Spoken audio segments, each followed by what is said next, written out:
Good afternoon, everyone, and welcome to our second session of this very special Notre Dame Forum as part of the inauguration of Reverend Robert A. Dowd, CSC, the University of Notre Dame's 18th president.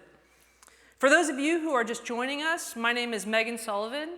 I'm the Wilsey College Family Professor of Philosophy and the founding director of Notre Dame's Institute for Ethics and the Common Good. I'll be your host and MC today. We have been reflecting on the theme for this year's Notre Dame Forum. What do we owe each other? We just had the opportunity for a wide-ranging and fascinating conversation with Arvind Krishna, the CEO of IBM, on the future of responsible technology. And now, we're turning our focus to business as a global force for good, with special guest Sanda Ojiambo, Assistant Secretary General, CEO, and Executive Director of the United Nations Global Compact. As a reminder, please submit any questions you have during this session using the QR code that will be on the screen behind me. We will do our best to respond to as many questions as possible during our time together. We're also very pleased to be hosting this fireside chat in partnership with the Notre Dame Deloitte Center for Ethical Leadership. I am now honored to welcome our moderator for this session, Ann Thompson, NBC News' Chief Environmental Affairs Correspondent.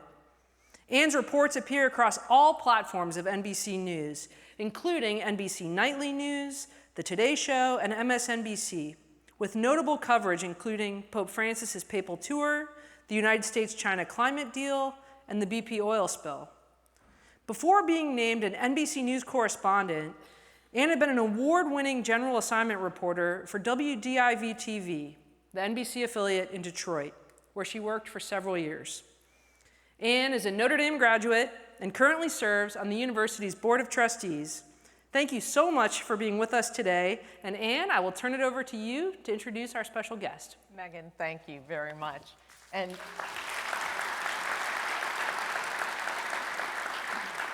this spring, I want to come back and take Megan's class because it is legendary. Sanda, it's so good to have you here.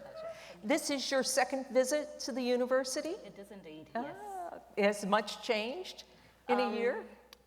Well, I'll get to that in the questions, but I get a real sense of optimism and desire to solve. So I always enjoy being here, as short as my trips always are. I know I need to spend a lot more time. Well, Sanda has given so much of her time already this morning meeting with our students and talking about the UN Global Compact and sustainability and how business can be a force for good. But let me give the audience a little bit about her personal history. Sanda was born in Kenya. She was educated at McGill University in Canada, where she got her undergraduate degree in economics and international development. She got her master's from the University of Minnesota in public policy. Then she embarked on a career working in both the public and private sector for some 2 decades. And all of that led her to where she is today as the CEO and Executive Director of the UN Global Compact.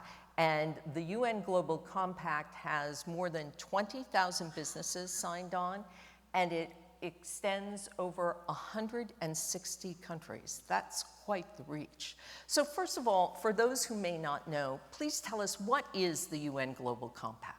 Absolutely. So the UN Global Compact, or UNGC as we call it, is a part of the United Nations. It works distinctly with business. So many of you will know the UN as an organization that brings together 193 countries around the world, but none of those countries function without a vibrant and ideally, hopefully prosperous private sector. So the Global Compact works with businesses, first of all, to just make sure that they're sustainable, that they're ethical, that they're doing good business. We have a set of 10 business principles that are founded on human rights, labor, the environment, and anti-corruption. We believe those are absolutely fundamental to any business functioning and functioning well. But other than principles, what do? We build platforms for business leaders to sit with government and advocate for sustainable business and sustainable economies. We work with small and medium enterprises to build resiliency around that. We work on issues such as living wage, issues such as how to decarbonize rapidly, how to bridge inequalities, and a whole wide range of areas. Of course, since 2015, with the advent of the Sustainable Development Goals, we look to see how businesses need to change their processes and their operations to contribute to the goals. Because when the goals were founded, it was for government, civil society, business, and the United Nations to sit together to solve these pressing problems. So that's some of the exciting stuff that we do at the UN Global Compact. So what are the goals that the Global Compact has set out for businesses? Well, there's a couple of things. I mean, first of all, we do need to do more. We're very clear that things work better with the collective. So we want to grow. We are a membership-based organization, and we know that the more we can recruit forward-thinking and forward-doing business leaders to our vision and our goals, we'll do better. But we also have some very practical KPIs. You know, if I look at the area of climate, you know, how rapidly can you decarbonize? How fast are you embracing and investing in green energy or renewable energy solutions? What are you doing to bridge inequalities? What do you do to make sure that workers have not just a minimum wage, but a living wage? What does it look like when you have good and fair gender representation, not only at the shop floor, but certainly in leadership and management? What are you doing around water resiliency and water stewardship? So we ask the sort of big macro questions. We aim to raise ambition. We want to challenge business leaders to just do more and do better. But most importantly, they need to do this in concert with government and with policymakers. It really does take us sitting around the table to be able to move and solve for some of these big issues. Is this essentially what you're trying to do is build bridges and pathways so no one business just thinks it has to do it on its own, that there is a support system? Absolutely, and I think more importantly, I think that the challenges and the opportunities that we face today are probably very different from when business or the corporation started. I mean, business leaders now are solving for issues such as climate change. They're solving for issues such as how to do business in such a fractured geopolitical world. They're solving for that kind of stuff. And you can't do that sitting in isolation. No government can, and certainly no business can at the same time. So a lot of it is about, as I said, the power of the collective and how we get to sit around the table together. But I don't take that lightly or for granted, because now more than ever, the world is so fractured. We see political fractures, we see business fractures, we see societal fractures. So the simple act of sitting together to solve doesn't always happen easily. How can business help solve the world's greatest challenges at the scale and the pace that the world needs? If I knew that, yeah, if we knew that, things would be radically different. There's a couple of things that I want to unpack there. First, the awareness that business, or the business of business, really isn't business, as was said years ago. It's really about solving for society's complexities. And if you can do that while you make money and while you build a customer base and while you hopefully figure out how to use our natural resources in a sustainable way, then that's great. But how can business solve? A couple of things. I have great respect for, you know, how philanthropy and impact investment has helped solve. I see an extra boost of energy around businesses changing their operations, their processes, and how things work to drive forward on the goals. That is one. So shifting business operations. I think we also need strong business leadership. You can't take away the voice of the CEO in today's complex world. I think that's really important.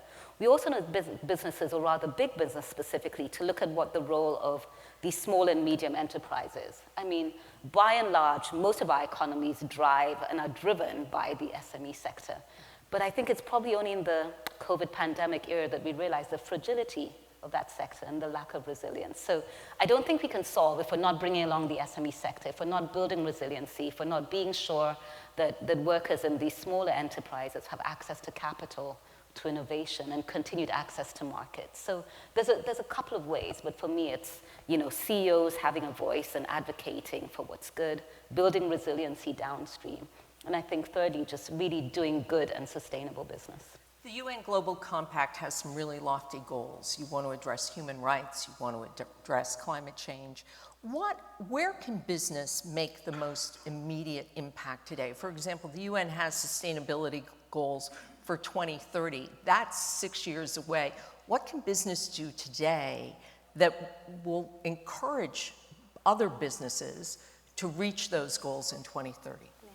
And again, it's a really complex question, because the way that the goals were designed, and I'm wearing the little pin here, is that there's 17 goals and they're all intertwined.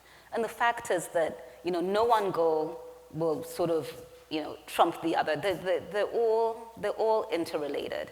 we can't only solve for climate or energy when we have poverty and hunger. We can't solve for water when we're not addressing the others. So I know it doesn't necessarily lend to an easy answer, because we need to move all 17 goals along. And one of the taglines when the goals were founded is, leave no one behind, leave no goal behind.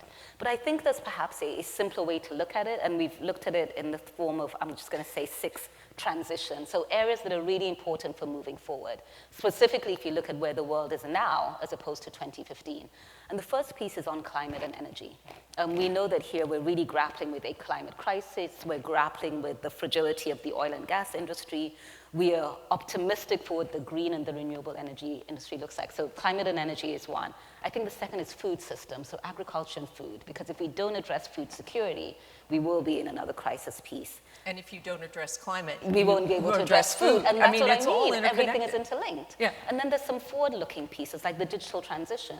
Maybe we didn't think about it back in 2015 or 2000, certainly. But there's so much that happens in the digital transition piece in terms of the future of work, the future of jobs, how we deal with data analytics and intelligence. And obviously that ties back to climate and energy. So, just illustrating that, there's another transition area around jobs and skilling. What does that look like? And then there's underpinned by global governance, because without strong institutions, we'll never be able to do any of the other pieces equitably. So perhaps a simpler way to look at it, where we've grouped some of the goals together. But I honestly can't answer that question. First of all, it's also like trying to ask you to choose your favorite child or your favorite sibling, because they really have to move together. Yeah. So it's not a simple answer, but I really do feel we need to move along with all of the goals. I think my biggest concern is if you looked at how much investment has gone into the goals that represent public goods that generally have no commercial value, so water, oceans, et cetera, continue to be the least invested in goals. Mm-hmm. We can see clear business cases on energy and climate. Investment is flowing towards those. And that doesn't really help. Why is water such a difficult thing to get people to look at? Because without water, you can't live. So, I have a couple of theories. I think we have failed to put a price on water. Now, humankind moves where there's a number. Is there a price to it? Is there an opportunity cost? And we just haven't effectively done that. So water isn't seen as the finite resource that it is. Politically, and very interestingly, it was just last year in 2023 that we had the second World Water Conference. A water conference had not been held for 47 years. So it also shows you that whereas we have a climate conference every year, we have a Human Rights Council meeting, we just haven't done that for water. So the world met for the first time in 47 years last year to talk about how to manage at a global perspective this resource called water. So there's some political challenges there, but I think there's also some pure, how do we value water? What is the laws and jurisdictions around water and oceans that are sorely lacking, but are beginning to take space and place a lot more? What does it play out at? There's millions of people in the world who just don't have access to safe drinking water. We have water sources that are polluted. And, it happens everywhere in the world, from Tokyo to LA to Syria to, my home country of Kenya. We're all struggling with water. Yeah, well, it happened just a couple of 100 miles down the road here. Mm-hmm. In Toledo. There was an algae bloom a couple of years ago in Lake Erie, and it polluted the water. But to your point on water, when in Laudato Si, Pope Francis' encyclical on the environment, he said that clean water is a human right. And it is so basic. I think it's something we take so for granted here in the United States. But so how do we make sure that everyone has access to clean water? Do you have to turn it into a business, or is it a role that government and business can do together? I absolutely think it's something that government and business need to do together. Obviously governments need to set the policy frameworks, the enabling environment. Business can come in and look at issues such as distribution and that sort of piece, but you need the two working in tandem. Things like water, and before I worked at the UN and certainly in corporate, I actually worked in the development sector. I worked with Care International and many others, and sometimes I was sort of at the front line of community projects where we were simply looking at issues such as access. How does the community decide this is a time for women and girls to come and fetch water, which in and of itself is a problem, because it's only the women and girls walking hours to fetch water, versus how much time do you spend on using that water for agriculture or for, for livestock use and many others. So the problem solving starts from the top to the bottom. Mm-hmm. I love that you said it is a basic human right. I think, again, if you look at... Pope Francis said it. I'm sorry, the Pope said it. But where do we fall short? Where does the problem start? In how national budgets are determined. Because governments will still spend more on defense. They may spend more on X, Y, Z. And we just don't spend enough on water and water infrastructure. But it's the perfect case for business to come in and say, look, what are the strategic investments we can make in water infrastructure to get us there? Well, and think about it. If you provide access to clean water, that helps lift people out of poverty. It helps with the gender issues, as you said, that are around. It makes your whole society better. Yeah, you lift everybody else. Let me ask you this. How do you determine what's a success at the UN Global Compact? What are your metrics for success? So Father Ollie's sitting in here. He's on our board. So this might start becoming like a performance review kind of thing. But and let me just thank Father Ollie for his years of support for the Global Compact and sitting on our board. Thank you so much for that. Thank you. Yeah. So what does success look like? At the United Nations, it wants to see the private sector work more in tandem with the UN and government. For me, and some of the success will play out in just 2 weeks, we have the UN General Assembly that's happening in New York City, where we bring together governments, but it's making sure that private sector is at the table, not simply because you need the financing or the investment, but because we agree that private sector is important in creating solutions that will solve for a lot of the world's problems. So for me, that's really important, the inclusion of it. It doesn't always happen easy because, to be honest, there's some countries, some governments that are terrified of corporate capture or the influence that the large corporate can have on the multilateral world, because there are some corporates whose P&L and revenues are much bigger than the GDPs of single economies. Mm-hmm. So how do we strike that balance where business is seen as a force for good, as we talked about, and not one that is simply there to promote its own interests? So for me, the inclusion of business when it matters is absolutely important for that. The second for me is to be able to have business leaders, as I say, use our platform to advocate for issues that are important to business, but also important for society. The third is actually to build a cohort of more responsible, resilient, and competitive businesses. So, it's not enough to simply say to business, because it's not an attractive incentive enough, hey, come join us to help us solve the world's problems. Businesses just need to also do good business. So the two have to be able to coexist. So that leads me to the next question, because for a lot of businesses, they see the UN Global Compact, and it's like, oh, good, I can be a good citizen, but I can still do the not so good things that I'm doing, and what's called greenwashing. And it's basically, like I said, it's where businesses say one thing but do another. So how do you avoid that? How do you keep the Global Compact from becoming something that is good only in name only? Yeah. Look, if there's one thing that keeps me awake at night, it's that. I mean, we did say we're a membership organization. I think very alive to the fact that no business is perfect per se. What we look for in the Global Compact is progress. So are you doing more this year than you did last year? If you weren't great on your decarbonization, have you set targets that are validated by science, and are you moving forward on it?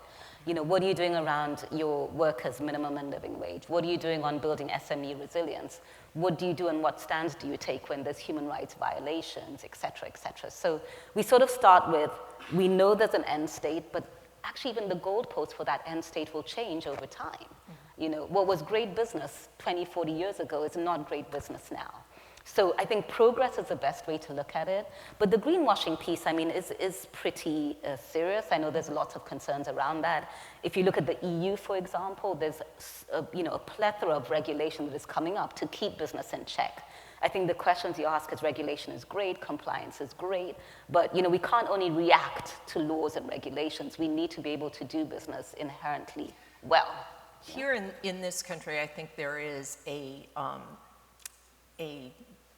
natural reluctance to regulation, especially from the business standpoint. It is just not part of who we are. Yeah. Let us go do the thing, and we'll be okay. So how do you encourage businesses to do the right thing without putting up so many guardrails that they can't do anything? Yeah. It's quite the dance between business policy and regulations. I think first an agreement on what the right thing is. Mm-hmm. So I think it's also to encourage government to see what the right thing is. I always say, you know, when things are tough, we've got to be sure that we're solving for the same thing. So what's the problem we're trying to solve for as we put this regulation in place?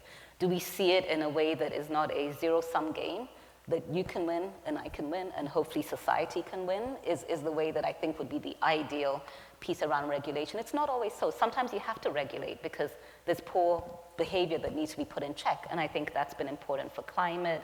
It's been important for a couple of other things. And then it's really important to be able to set a global framework to sort of lift the floor on some of the things that are just not generally good business or policy practice at all. So, you know, incentives need to be in the right place, but I think we also need to be sure that we're all collectively lifting this good business behavior forward. Mm-hmm. So you reward that good business behavior. If you can reward it, that's absolutely great. What are the biggest obstacles to achieving the goals you've set out in the Global Compact?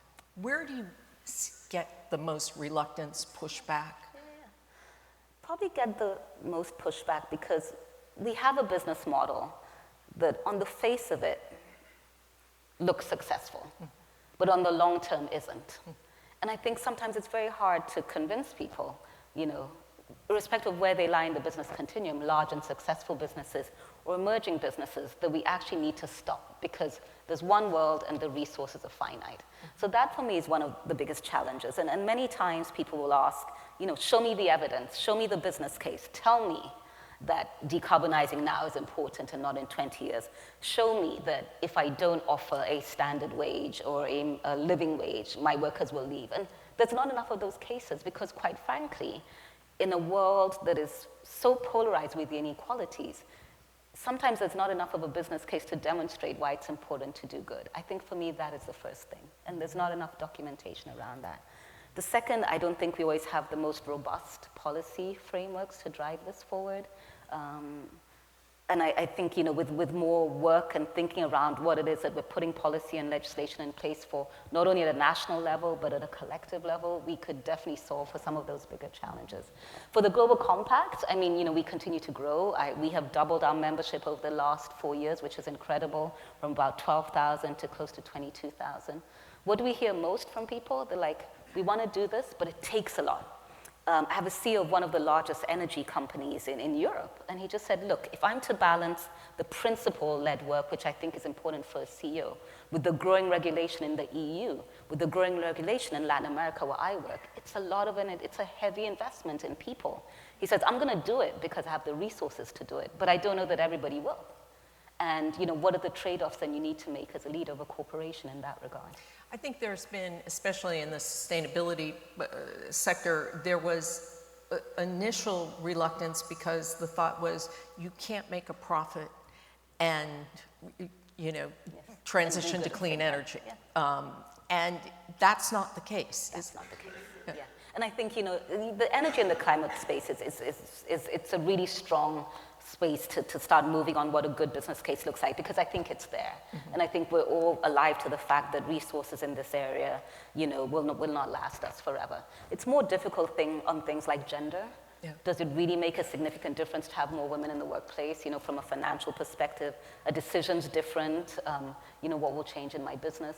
It's more difficult if you think about issues like wages, when you could get away with, you know, less than sustainable wages. It's more difficult when you look at trying to bridge inequalities because, you know, I mean, a fantastic statistic, I don't know if it's still the same now, but, you know, business by and large is doing business with just 1% of the world, you know. There's 99% from a consumer perspective. There's generally not your customer, really, because they can't really afford a lot of high-value goods, high-value parts of the economy. And, you know, we could do better by creating product lines that really cater to the person that lives on $1 a day or $2 a day. They all have the same aspiration. Everybody wants to, you know, use toothpaste. Everybody wants to have a good meal at night. Everybody wants to watch some TV. But a lot of products are priced out of that. Yeah, they want to, and everyone wants education for their kids. They want to educate their kids. They want to live in a safe neighborhood. Absolutely. They want to put good food clean, healthy food on the table? Yeah. We're not all that different, are we? Absolutely. Human beings are really the same around the world. They really are. Let me ask you, because we are here at Notre Dame and we're in the business of educating the next generation of leaders, how do we ensure that this generation that's in school now is equipped to handle the crises that we can see in the world today, and more importantly, the crises that we can't see? That question gets asked to me everywhere, and it was asked me about 2 hours ago with the students that I sat with as well. And what is so impressive is that young people today are not asking questions about today. They're really asking about the future. What's the future of work? You know, how are we going to apply technology to what's happening? What's going to happen, 10, 20 years from now? How will we coexist as societies? And I think they're a really, really set of important questions. Business schools, education around the world, I think has a huge challenge and opportunity ahead of us because there's so much that is unknown about the world. When I was talking to the students earlier today, and a lot of them were asking for practical career advice, what should I do? But then statistics tell us that pretty much half of the jobs that they're gonna work in the next 20, 30 years don't even exist now. So how do we navigate this uncertainty, keep minds open, keep minds inquiring, but keep minds, I think, in still a global perspective where they're ready to embrace the world, embrace the uncertainty that exists, and actually embrace human society. Because my biggest worry is the breakdown of the fundamentals of human society and relationships, and the risk of looking inward at everything that we do and not embracing the world, yet we share all of the same resources. So, I think schools have an important opportunity to talk about sustainability, to keep global perspectives on top of the agenda, continue to grow inquisitive minds, but also I think to demonstrate that business can really be a force of good because, people may be entrepreneurs, they may be business leaders, they might work in civic society, but, there will always be, I think, business driving the economy. So how do you educate a business leader to be a force for good? Is it ethics? Is it philosophy? Is it, I assume it's not accounting, but maybe it is. I mean, but what? Look, now you've offended all the accountants in the sorry, room. accountants, I'm so sorry. No, but I mean, what is it that makes someone want to be, or how do you educate a leader, a business leader, to do good? So we have a program at the Global Compact called PRIME, the Program for Responsible Management Education. For about 20 years, we've been looking with close to 800 universities as to how business leadership or business management education needs to change, to be in tandem with the problems that we're solving. Last year, we did a survey, and we asked about 2,000 CEOs how well-equipped they felt to deal with the challenges that we've gone through in the last 4 years. 100% of them, north, south, east, west, large companies, small companies, said they felt totally inequipped. Right? So there is a huge opportunity, I think, to revamp what business education looks like. Because if we want to have better business leaders, we really need to be able to do that. What's totally impressed me about being here, and I sat with students earlier, all of them students of business and other areas, is the combinations that they're doing. Finance and political science, real estate and sustainability, human rights, and it's such a plethora. And I just think it's that looking at the multidisciplinary ways that you can address business and be in business will be absolutely key. When we asked CEOs a year ago, what are the top 10 issues that keep you awake at night? None of them were business. It was how to deal with the climate crisis, how to deal with inequality, what to do with a workforce that is polarized around issues such as women's rights, what to do to address race relations, etc. Honestly, the top 10, geopolitics, what to do when borders are closing. Nobody mentioned business in its purest sense at all. Well, we have some questions from the audience. And first of all, let me start here. Education is a pathway out of poverty, but teachers in many countries do not receive a living wage. What is the Global Compact doing to engage business to support teachers and education around the world? So we work in education, but not in the way that the question is phrased, quite frankly. As I mentioned, we work around, with a set of business schools, 800 schools around the world, to look at how we can change business management education. So not anything that I engage with directly, but I could take it from the angle of perhaps what the United Nations does as a whole. Last year, we held the Transforming Education Summit globally to just look at how we need to transform education, the entire education system from top to bottom. And in there was teachers, the important role they play, the wages they receive, the respect they should have, the amount of investment that needs to go into the teacher. not only into research and other critical areas of the education system, but frankly, not particularly an area of our mandate, but obviously a lot of support for it. In the US, we have seen some pushback against investing with the environmental, social, and governance framework. How do you respond to the skeptics of your work? This question comes up all the time in the context of the US, and it is very context specific because it's not the case in Europe, it's not the case in Asia and Latin America. So our take on the ESG pushback is it does have a lot of political winds behind it as well. At the most fundamental base, I guess, what's the question that the average American is asking is my pension safe? I've worked the shop floor for 30 years. I want to be sure that I'll be able to get my money out, pay for my kids' education, et cetera. So it's a fundamental question that we would all ask. I just think it's been polarized and it's been politicized. The belief in, or the lack of belief in the climate crisis, lack of belief in a desire to invest in communities and social cohesion, et cetera, has challenged a lot of ESG funds and those sort of investment opportunities. What do? We continue to keep our eye on it because we really believe it's absolutely important. We have a local network or a country chapter in the US that works actively with US businesses. We sit with policymakers to talk about the importance of ESG.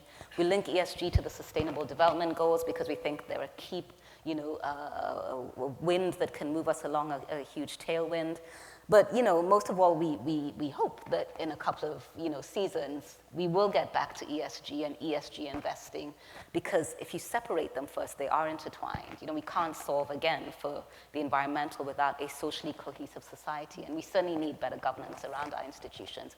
It's a tough hill right now for the moment, but there's a lot more people that believe in ESG than don't. I think there's just a lot more noise by the skeptics. So we need to push more a little bit around what is good within ESG. We don't hear enough about that. I think some people look at ESG and think it's some kind of socialist program, as opposed to this is what businesses can do good, so let's focus on that good. Exactly. Yeah. Absolutely. This is a lovely question. You are a leadership role model for so many. Do you have any suggestions for young women in particular who are looking to work in the sustainability and development fields? Sure, just do it. No, that's a simple answer. Look, I think, young women around the world, you can work in any field. I think the time has sort of passed for that. What keeps me most anxious is seeing the low number of women, particularly, that work in STEM, in science, technology, engineering, and maths. And I think there's a real strong investment that needs to be done in the signals that we give, the mentorship that can happen in there, and the opportunities that we create. I'll just give you a quick anecdote, because I did work in the telecommunications industry before. And we had to set up... You worked for Safari.com. I worked for Safaricom, which is a telco operator in Kenya. But, I talked to young women and say, why don't we have enough women engineers? Because I was running the sustainability docket and I had to look at inclusivity. And I said to them, we had to go back to literally high school and sponsor girls in science and tech and mentor them through university and get them into the workplace. And I said, but, why? Why isn't the case? And they said, because we've just never seen a woman engineer. We've never seen a woman in a hard hat climbing up a base station or doing whatever at the same time, yet looking elegant in her dress and heels later and being a great mom, daughter, sister, or however you want to see her.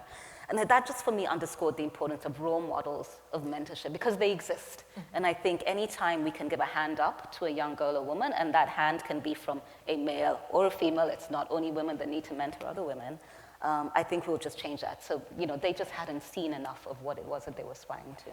And you can't really become what you haven't seen. Our world has so many problems now. We have the war in Gaza, we have the war in Ukraine, we have the war in Sudan. So what role can small business play in making an impact on world issues? Small businesses play such an important part in economies. SMEs drive economies. In the US, it thrives on small business, as does Japan, as does, many other economies. So I would say, I think, first of all, understanding the value that they give to society in terms of creating jobs, in terms of providing incomes, truly, truly, really important, holding communities together. I think where the challenge lies in it is embracing issues such as sustainability or the goals, because small business owners tell us it's a lot to take on. How do we do it?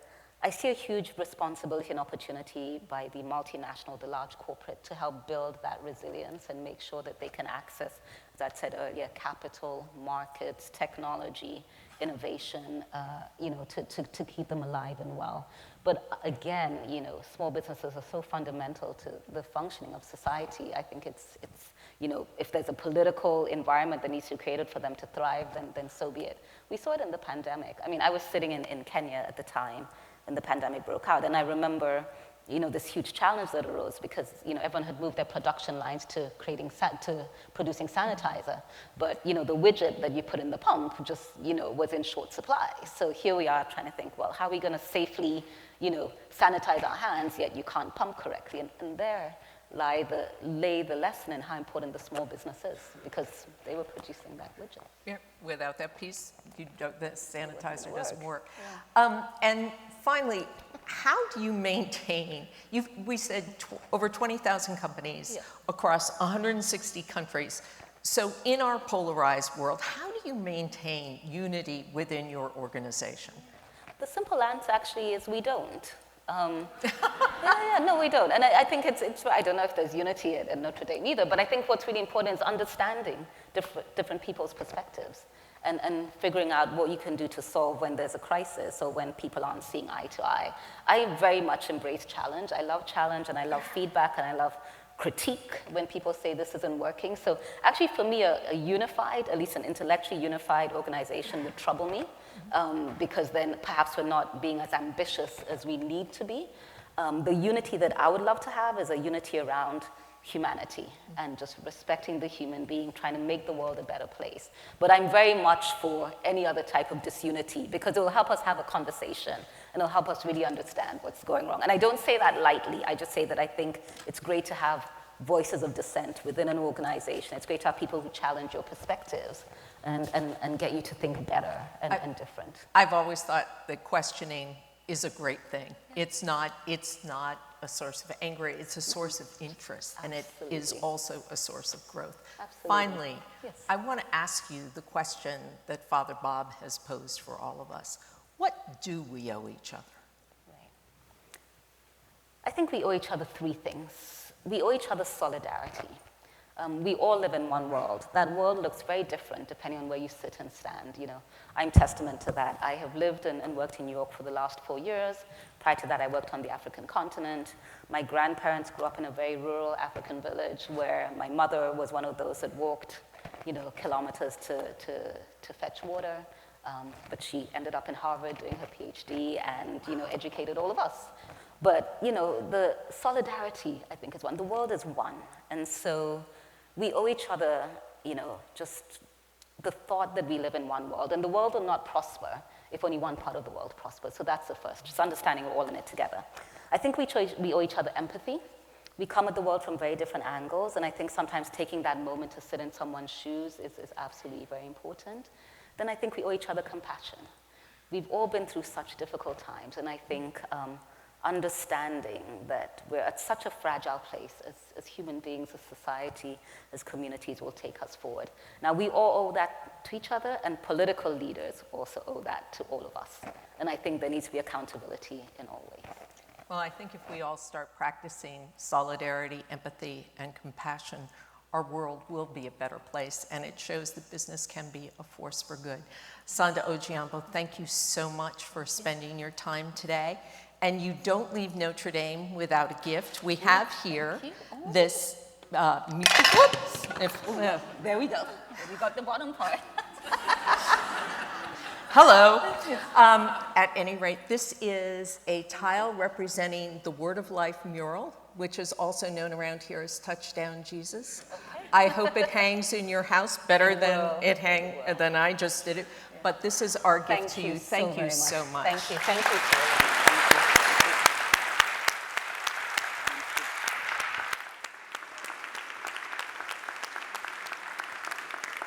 I want to thank ASG Ojiambo and Anne for an extraordinary second session and continuing and expanding our conversation and for coming to be with us here to celebrate the inauguration. We are now going to take a 15-minute break before our next session with David Rockefeller Jr. He's a noted philanthropist and environmentalist. We're going to continue to talk about these themes of sustainability and solidarity. Jack Brennan will be our moderator. We're going to return at 2 p.m., so you're not going to want to go too far. Please stay with us, and thank you again to ASG Ojiambo and to Anne.